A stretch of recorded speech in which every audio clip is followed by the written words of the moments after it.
Do you ever feel like you're building an ark with only the instructions for a canoe? If so, you're not alone. Welcome to CEO-ish, where we'll discuss traveling the path of the unknown while making it your own.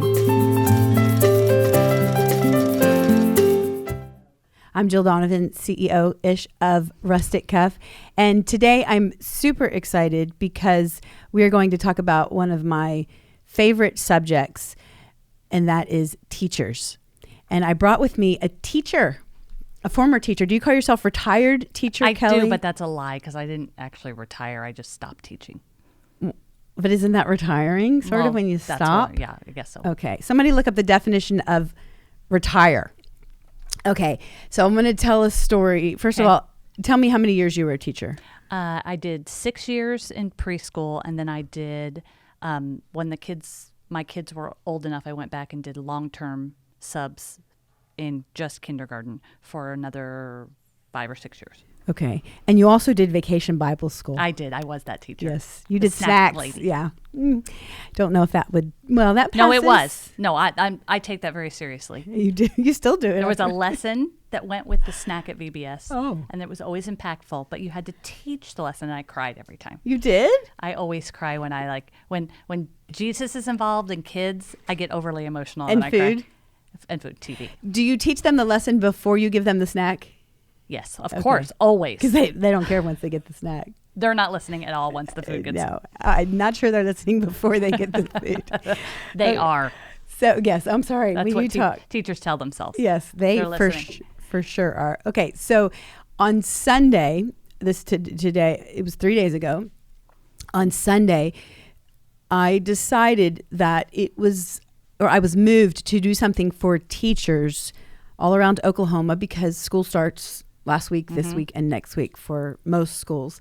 And I had this idea, let's take our Airstream. We have a mobile Airstream that travels around to different parts of the country.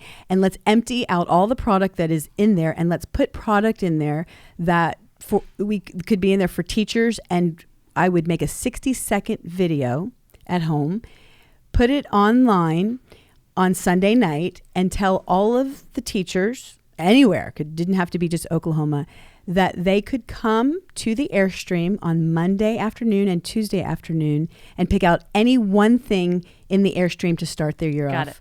Except that Sunday night and online, nobody's really watching that, Well, right? I think people are I don't know what's on TV on Sunday night. You would know because you love TV. I do know. What's on TV on Sunday night? On Sunday night, I'm catching up on all the shows that I taped all week long. Okay. Sunday night is catch-up night. Yeah. So it might be catch-up night for a lot of people. So I was thinking I will make a quick 60-second video, put it online, and see if any teachers show up. I decided to tell only 2 people in this company of 130 people because that's a great way to organize something. Well, it is. And sometimes when you tell too many people, it just gets too process focused. I got it. Yep. And we don't love processes around here. We don't. You and I don't. Other people might. We don't. And so I put on the 60-second post on Instagram and Facebook, and then I was up for a little while and I went to bed. They asked me, how many teachers do you think will show up on Monday and Tuesday from 3 o'clock to 7 o'clock? I said maybe 50 to 100. Because who's watching it on Sunday night, right? Right. On video. No, right. And even if they were watching it, they have stuff to do. Right. And it was 103 degrees outside. I confirm that it was the hottest day of the whole year. And this was going to have to be an outside event. Right. And so it was the hottest day of the year. Isn't that fun? Mm-hmm. So put on the video, went to bed. When I woke up the next morning, there were 70,000 views. Yeah, that's more than 50 to 100. I opened my laptop and I typed in, Dear Google, how many teachers are there in Oklahoma? And Google wrote back and said, Dear Jill, as of 2013, Google's a little behind. Because it's 19, right? As of 2013, there are 46,000 public school teachers. And I was like, I feel like we have some private schools in Oklahoma. And so I said, Dear Google, thank you. I'm going back to bed. You did not go back to bed. I didn't go back to bed, but I immediately called the 2 girls that I had confided in to tell them what we were doing. And I said, I think we need a plan B. Mm-hmm. And then we rallied the troops on Monday. Okay. Yeah. Now, because everybody's still working their regular job.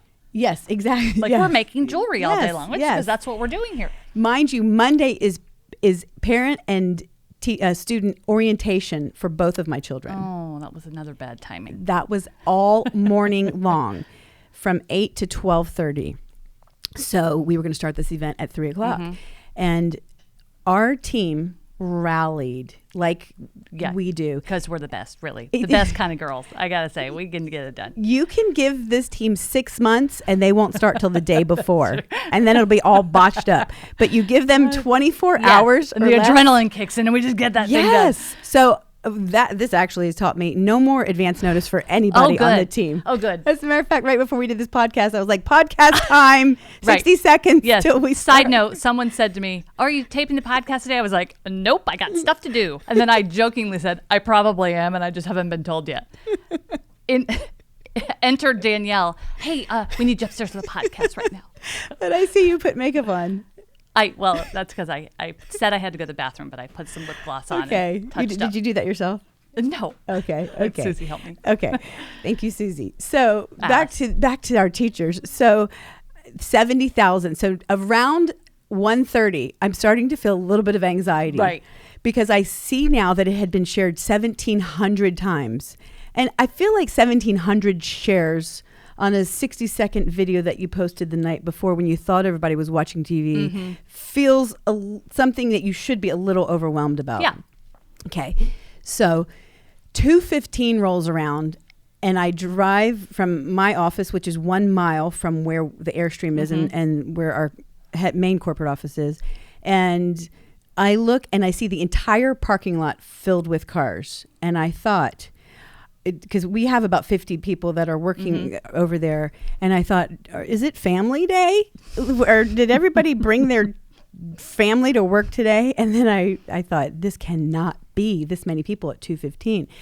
And so I walked in and said, okay, hopefully somebody's getting this organized. Fortunately, they printed out a number for every single person. Was that your idea? No. You weren't even over there. I'm going to say it was. Yes. Okay. Every good idea comes from Kelly Smith. That's true. And when I got there, I actually walked out there around 2:45 to where everybody was standing. We had 83 people, 83 who had been there for at least 30 minutes. In 100-degree heat. 103. Yes. That's ridiculous. So I walked out there and now I'm starting to sweat. But not because of the heat, because I'm just nervous. It's just no, wait. You are not. You love the energy of not nervous people. Like from the people, just nervous that you want it to go well. And there, these teachers had been standing. When anybody gives of their time, you feel a lot of responsibility, right. Even though we were giving away a free product. And so one thing I didn't realize about teachers is they love to stand in lines. Yes. They love free stuff, but who doesn't? And they also love the community of just being in a line, being there with people, adults. They like adults. They're going to be with kids the rest of the year. They want to be with adults. Colleagues. Colleagues. That's a good word. That might be the biggest word we've used on the podcast write in a it while. down. Colleagues. I'm going to see how many times I can use the word colleagues in this podcast. So I walk out and I said, thank you all for being here. We're so excited. And then we hit play on the music and we started at 3 o'clock. And I don't know how, God gives you the grace that you didn't even realize you were going to need for this. 4 hours and 32 minutes of standing in this one spot. I was determined I wanted to meet every single teacher. Yes. Find out what school they taught Because at. you're crazy. Because I saw you doing this. I can't tell you how invigorating that was to thank them. It was overwhelming. There were so many people, and you literally talked to every single person, asked every single person their name, and where they taught. It was a lot of people. There were times that I would see a lady, like when I was talking to one lady, I would see a lady sneak by because she just wanted to get to the bracelets, and I was like, ma'am, I know you're trying to get by without telling me your name and where you teach, but who are you? I had to know because then it feels like you're friends when you when you meet them and you shake their hand. It's true. And there were times I was thinking about Howie Mandel when I was shaking everybody. You were like starting to fist bump people. No. When you shake all together for 2 days, it was 1,500 Yes. people, roughly 1,500 people. And I would shake hands, and then I thought, it doesn't even, as long as I'm not like putting my fingers like in my teeth, rubbing your eyes. Yeah. One time, one of my employees who I don't really care for anymore, I just wanted to go up and put my finger on her lip and go, "You got something right there on your lip." But I didn't. And I'm kidding. I do love all my employees. But she did have something on her lip to get off. And so it was the most incredible event, not because we were giving away free things, but because you got to stand there on the total 1,500 people for 2 days. You got to stand there and thank people who pour into the lives of my children, your children, possibly my children's spouses someday. For people that grew up in Tulsa, they poured into them. Like Yes. there's something about a teacher that had the character, the nobility of somebody that is willing to put themselves aside. Yes. To give of themselves. Yeah. They're giving themselves. It was overwhelming. It really was. You stood there with me on the second day. I was overwhelmed by the character and the kind of people that were there, that I was so appreciative. I felt this exactly the same way as you did. And the thing that I felt like really not struck a nerve, but just resonated with the teachers was when I said that things that I'm doing right now, I draw from my 11th grade year.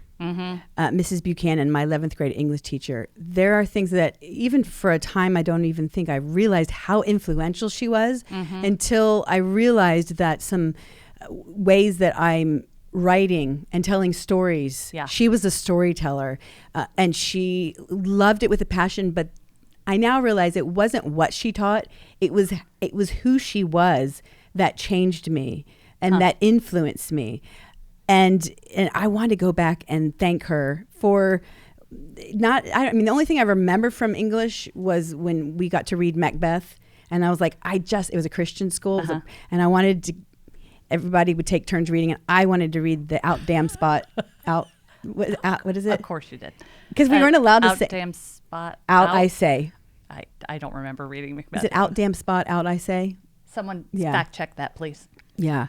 My kids are going to listen to this and go, Mom said damn.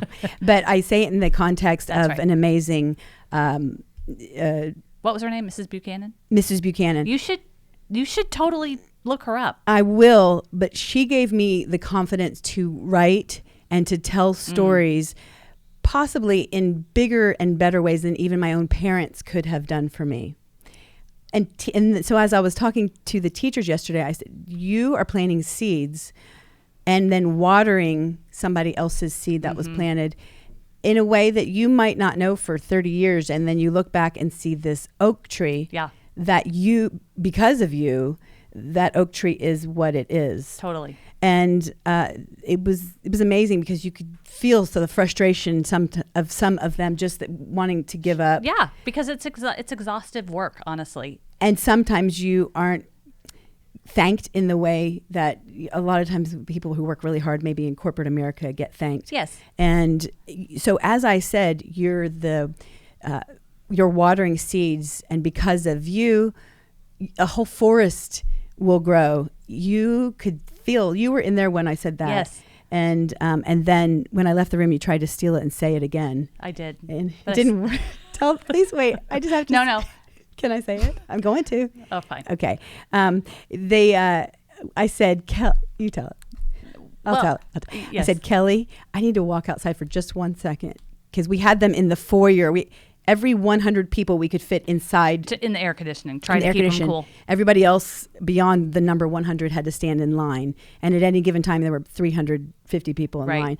And I said, Kelly, I need to step out really quick, make a phone call. Could you just take over for just a minute? Okay, pause a second. Who loves to have a speech? Who's got a speech ready? And you, because of Mrs. Buchanan, but I did not have a speech ready. So I was trying to riff what I felt which never works well for me. I'm going to say it. I'm going to just ahead. be you. Okay. So I leave the room, and actually I came back in the middle. And this is what Kelly was and then saying. I started to be like, oh. Kelly said, and then I started to get sweaty again, but not because I was nervous. Myself, I was nervous for Kelly. Kelly said, I know, and she has a great voice that projects to Just the 100 say it. people. She said, I know this is a thankless job, and the state does not appreciate any of you. That I said it in a nicer way, but that was kind of the crux of You what all, I said. she said, you all are so unappreciated. I know. Stop. I did not say that. It wasn't that bad, but it was sort of like that. And then say what happened, went through your brain after that. Did I say something?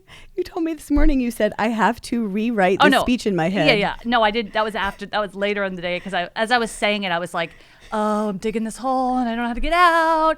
And so I just kind of. You all are so down. You should be so discouraged. This is the worst job ever. Who's doing this job?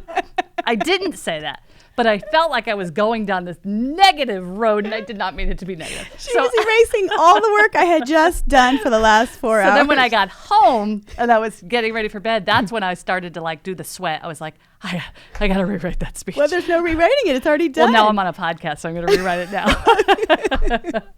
It was, and in my head, I'm thinking, because I had Katie was there the whole day before. Tell me she had the perfect speech, right? She didn't say anything. Okay. Oh, No. good. Well, no, I'm interrupting She just encouraged me. And, is that what the job was? and I was like, where, Katie? Can somebody go grab Katie for me? I need to tap out.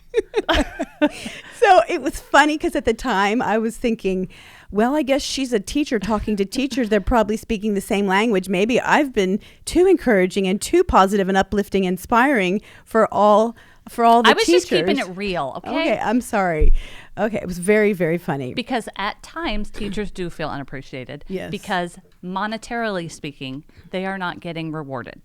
So getting rewarded by watching your children make breakthroughs or having somebody come back and write a letter means a tremendous amount, because there isn't a lot of concrete proof that you're making a difference at the moment. Because, just like even when you're parenting, you're like, hope I'm doing the right thing for somebody. So when they come back and say it later, it means a lot. It does. And there you go, ladies and gentlemen. You just have a speech rewritten by Kelly Smith.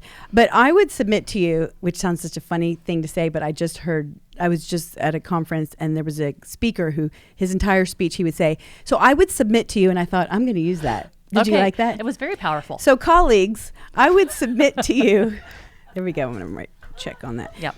I would submit to you that it is more, and you stop me if I'm wrong, it is more important to find a teacher that will impart the love and wisdom and encouragement and inspiration that your child needs than finding the best school. Absolutely.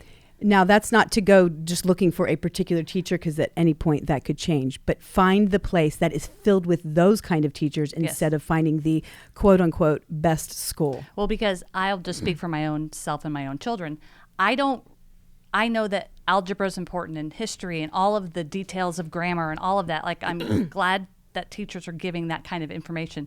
But way bigger is I want somebody to care for my child as a person. Yes. And to help them manage themselves and communicate with words and with writing, and just the skills that you need to move forward in life. But when you hear about a leader or somebody who has been extremely influential in our day, or just any time for that matter, and they talk about a former teacher, you don't hear them talking about the subject that the teacher taught them, or the processes or the methods and techniques. You hear them talking about the teacher themselves. Right. And I would submit to you, colleagues, that it is truly, or to all teachers, it is truly not about the methods and techniques.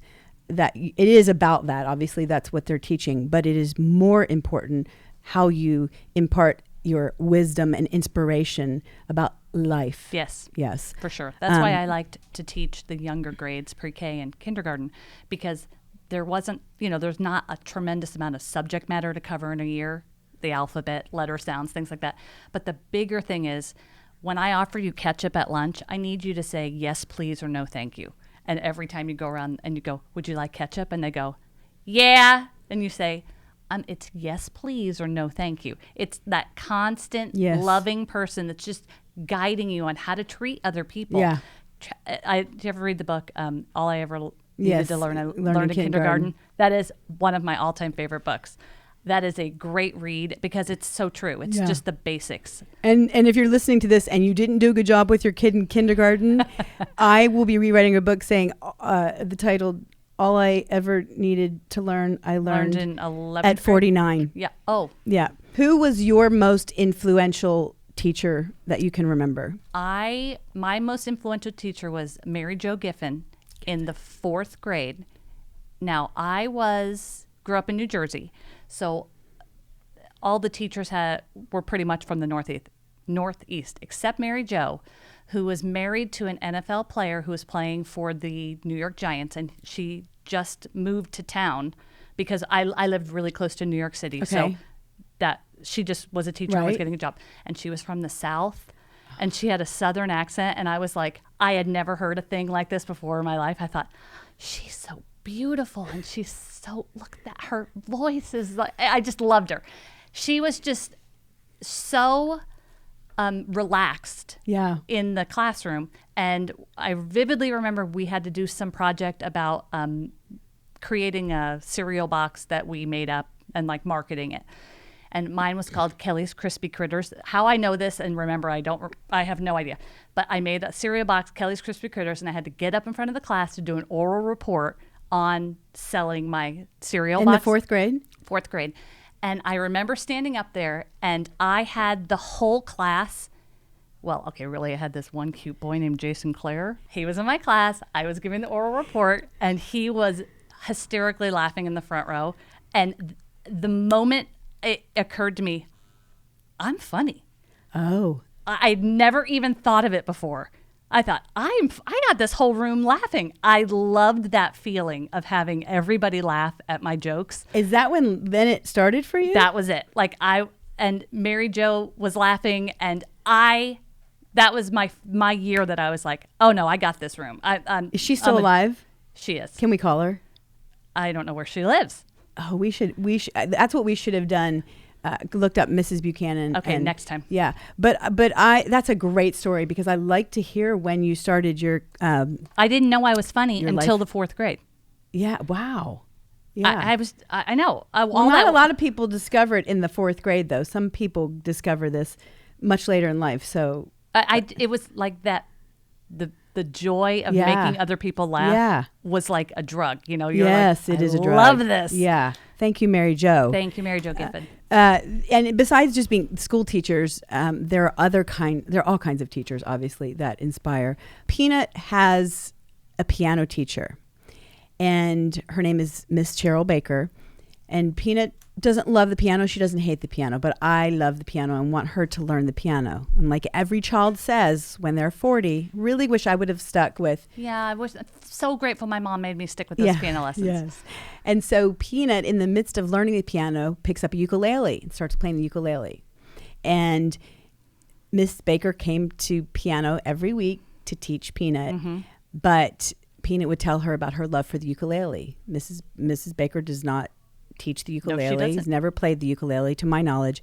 And Peanut, this is how great of a teacher Mrs. Baker was, because most teachers would be like, we're doing piano, and they would just be so legalistic about what they were teaching. When she recognized Peanut's love for music, but that was for the ukulele, when the recital came around, she asked Peanut to play 2 songs on the ukulele and has encouraged her, even though she's not teaching the ukulele, she has encouraged her so much that it kept Peanut's love for the piano as well as the ukulele. So I would submit to you, colleagues, that if every teacher could be like Mrs. Baker and realize that, yes, we teach a certain way and we teach a certain subject, but let's teach what they need. You know why? Because she knows her students. Yes. She knows her. She's not just there teaching the piano. Absolutely. She's taken the time to invest in a relationship with all of her students. Yeah. And that makes the best teacher. So a very big applause and shout out to every single teacher who teaches from their heart and not from their head. Thank you. And we had a ball yesterday and the It day really before. was fun. You say that the teachers say it brought them great joy and a great way to start the day, but I would say it was the most incredible event we have done in a while because it filled our cup. Yep. I have an idea. Okay. So I just looked up Mrs. Buchanan on Facebook. Okay. We are Yes. not friends, and it has been 32 years since I have seen her or talked with her. Okay. But there is a little button on Facebook that has a phone. Oh, this ought to be fun. Let's see if we can And get her. so I'm going to see if we can call her.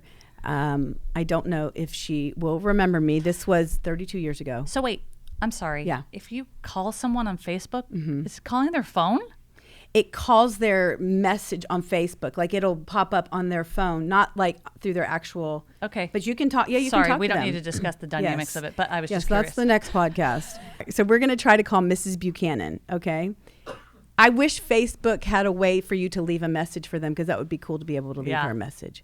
Okay, I'm nervous. Yes, So I need to read some Macbeth before we do this. Okay, here goes.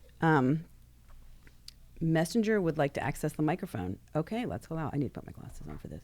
I'm nervous. Is it ringing? Okay, hold on. It says, you and Bonnie aren't contacts on Messenger. She'll get a message request from you.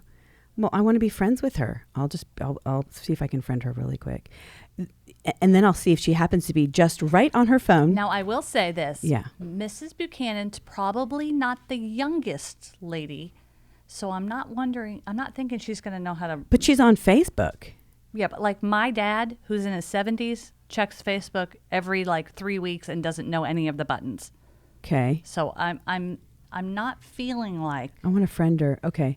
All right. Well, I'm adding her as a friend. Okay. All right. Here's her daughter here. Your brother's friends with her. My brother's friends. Oh, my brother's friends with her? My brother is friends with her. Okay, now that's the in right there. She's either going to get it. Do you need to add your maiden name to your name? My maiden name is on here. My brother's friends with her? Okay. Well, Apparently he was the You favorite have- twin. And, I have 7 friends. And is that her? That's her daughter. You're friends with her daughter? But these are just people that I went to school with that I haven't talked to in 32 years. But you know how they'll friend Mrs. Buchanan's daughter? I know, yes, because she was 2 years younger than Okay, I well, was. you definitely have more of a connection than I have with Mary Jo Giffen because Well, you might have some mutual friends with her. no. Okay. Well, I wish Mrs. Buchanan would have. That would have been so cool. Let's just give it one more shot. Hold Okay. on. She's at her daughter's house. Oh, maybe she's at her daughter's. Oh, I'll call her daughter since I'm friends with her and have her daughter give her a message. Is that what I just said? Okay, here we go. So we couldn't get a hold of Mrs. Buchanan because I'm not friends with her on Facebook, but it appears that I am friends with her daughter on Facebook. Who is clearly a little younger and probably has her phone on her. Okay, and so I haven't talked to her daughter in 32 years as well, and so I'm going to try to call her and tell her to give her mom a message. Yes. Okay. That you're about to call.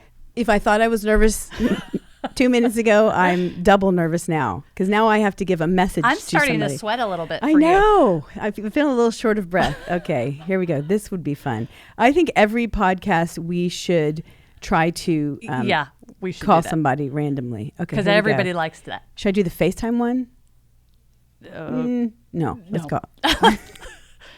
Okay, here goes. Yeah, that Ready? might be too much. I'm nervous. Is this a caller? Where do you listen? Oh, up here. No, I think it's here. This is where the noise comes out, isn't it? I don't know. It's still on speaker. Oh, I got to put on speaker. Oh, Oh, no. hold on. Let's call again. One second. Here we go. Speaker. Hello? Hi, is this Karen? Yes. Hi, Karen. This is Jill Reamer. Hey, how are you? Good. How are you? Good. I know it's been 32 years, but this is going to sound, first of all, how are you? I'm well. Where are you? We just moved to Plano, Texas 2 weeks ago. You did? Yes. What's in Plano? Paul's job, my husband's job, so we waited to graduate our baby, and he graduated from homeschooling in May, and we moved a couple weeks ago, so we're empty nesters. Wow. How many children do you have? 5. 5 Wow. kids? Yeah. Oh my goodness. And you homeschooled them all? For part of the way. Not all of them didn't go from kindergarten to 12th grade, but some of them were homeschooled at some point in their life. And did you become a teacher? Did you go to school to be a teacher? No, I did not. We just went through a program that goes all the way through high school. You're like, what the heck is Jill Reamer calling me to ask me about my education for 32 years later? Okay, so I have to tell. First of all, are you friends with my brother? Yeah, we just saw him. I was at the reunion in June. Oh, you were In there. Pensacola. Yeah. So and we saw him in Atlanta, and we've seen your mom. I've seen her speak at church and things because we went where Paul's mom attended. So yeah, I've seen your other parts of your family, but not you. Wow. Well, I'm so pleased to connect with you. So here's the deal. I was doing a podcast, and I was talking about teachers. And I said the most influential teacher I ever had was Mrs. Buchanan in the 11th grade, my English teacher. And I was going on and on about her, not remembering everything she taught me, but remembering who she was and how much she inspired me to be a storyteller and a writer. And I said on the podcast, I really wish that I could call Mrs. Buchanan and just thank her for what she gave to me in my high school years. And then I tried to call your mom, but we're not friends on Facebook. And then I looked up and I saw that you and I were, and I thought, I'll try to call Karen. Maybe she'll have her phone on her. And you did. And then I got really nervous. and so I wanted to thank your mom just for everything that she gave to me in my formative years. And so I wanted to figure out how to get a hold of her. Okay, yeah, I can give you her contact information. She'd love to hear from you. Oh She asked about you. She did? About you. Yes. Oh, she remembers me? Yes, of course. Oh my gosh. And would it be okay if I called her? Oh, yeah, she'd love that. Where is she? She is in Roxborough, North Carolina, where they were raised. They went back because their parents were ill. They passed away and they ended up staying. Team, we're going to North Carolina. Okay. And so she and your dad are living there now. Yes. Okay. Well, would it be okay if I got her number? Yeah. Okay. Yeah. I'm so excited. Perfectly fine. Okay. Let I'm ready. me pull it up. Okay. I'm so excited. Thank you for answering. Oh, weird. With a Facebook call, I don't know how to get it on my phone. I love that you don't have your mom's number memorized. But we don't memorize any numbers now. No, we don't. But I do remember yours when I was in 11th grade when we were friends. Oh, that's We funny. had no phones, actually. Just home phones. Yeah. Would it be okay if I just Facebook message? Absolutely. Okay. Yes. Okay. I'm so happy to talk to you. Do you know what? I go to Plano often. Oh, cool. Yes, Don't you have a store or something here? Yes, we have a store in Plano. So may I call you when I come to Plano sometime? Absolutely. I'm going to call you when I come to Plano. That would be awesome. I've actually been in your store because Tara Millspaw, we're still really good friends. She came here and stayed a few days with me, and she goes, I think that's Jill's store. So we actually walked in there. And Did you tell them who you were? yes, we did. And I think she took a picture. But I'm sure you get that all the time. No, I don't. And they didn't. Okay. I'm firing somebody for not sending me a picture. Did they give you something for free? No. I'm firing them for that as well. No. We're like grade school friends. What year did you start at Liberty? We were there. Let's see. I was there my whole high school career, and I graduated in '89 to '84. Wow. You That's had the right. prettiest long blonde hair. Yeah, and now it's short. Well, you have the Because prettiest it got short hurt. blonde hair now. Oh my goodness. I'm so happy to connect with you, and I hope that we get to see each other in person since you're spending time with my whole family. Oh yeah. Yeah. That'd be is awesome. Okay, so I'm going to look out for your mom's number, and if you think that she won't mind, I'm going to call her. Oh, absolutely. Okay, good. Karen, great to talk to you. Good to talk to you. Okay, bye-bye. I can't believe it. That was my idea. I am taking credit for. Okay, first of all, we never told her you were recording. So when you went, hey team, we're going to Plano, she must have thought, what's wrong with her? Who's she talking to? Oh my gosh, I was so nervous. You sound nervous. Oh my I gosh. cannot believe you're about to call Mrs. Buchanan. So we just got Mrs. Buchanan's number from her daughter Karen. I was nervous about that, but now I like not able to take a full breath. What are you going to say? I don't know. I'm just going to talk like I'm a third grader. She was actually my 11th grade teacher. Don't call. Because that's how nervous I am. I just don't know what to say except thank you. Thank you. That's what you're calling us. Thank you. And thank you for imparting who you were to all of us. You can tell her you talked about her all day yesterday and the day before because you did. Yes. Okay, here we go. Oh, gosh. Okay. Now, here we go. Do you want me to pray for you? No. Okay. Take a breath. I've thought about this moment for a long time. Oh my gosh. I have. I've thought I didn't realize my whole family's friends with the Buchanans. Okay, I'm going to pause right here and tell you that yesterday when I was with you and you were talking about Mrs. Buchanan, all day I was like, you need to talk to Mrs. Buchanan. And I cannot believe today, here we are talking to Mrs. Buchanan. Okay. And the funny thing is for this podcast, so you can't hear the overhead fan, we have to turn off the air for it. Yeah, we're pretty I'm sweaty. already hot, but now I'm hotter. Okay, here goes. In a way, I hope she's not at home. I can leave a message and then hit the star button when I don't like what I said and then start over. Okay, here goes. We'll let God make the decision. Okay.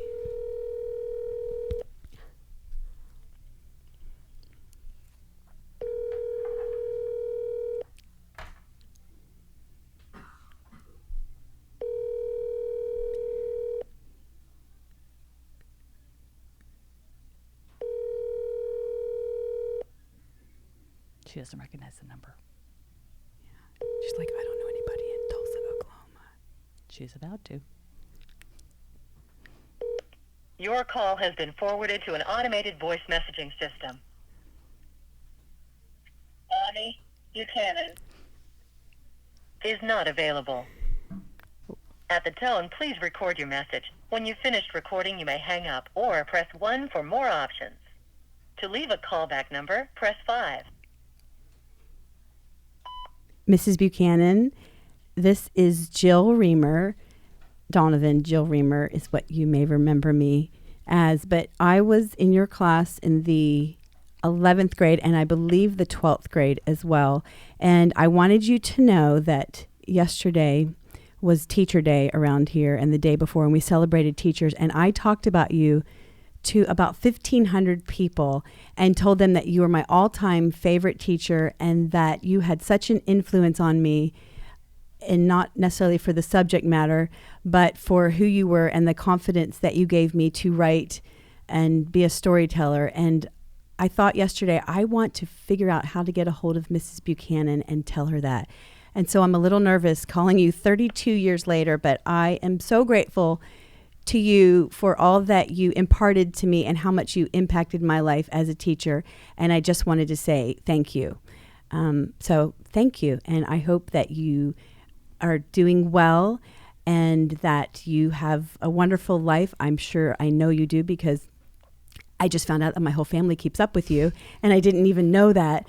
But I was so happy to talk to Karen just now, and she told me that you're in North Carolina. So if I'm ever close to North Carolina, I would love to come see you. And if you were ever near Tulsa, Oklahoma, please let me know.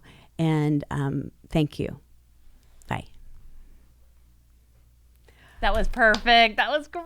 Oh, she's going to be like, why didn't I pick up when she listens to that message? So we'll end this podcast with this.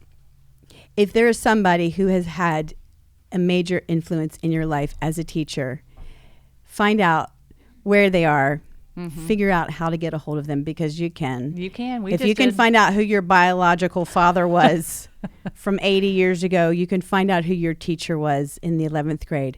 Call them and just say thank you. We'll see you next time on CEO-ish.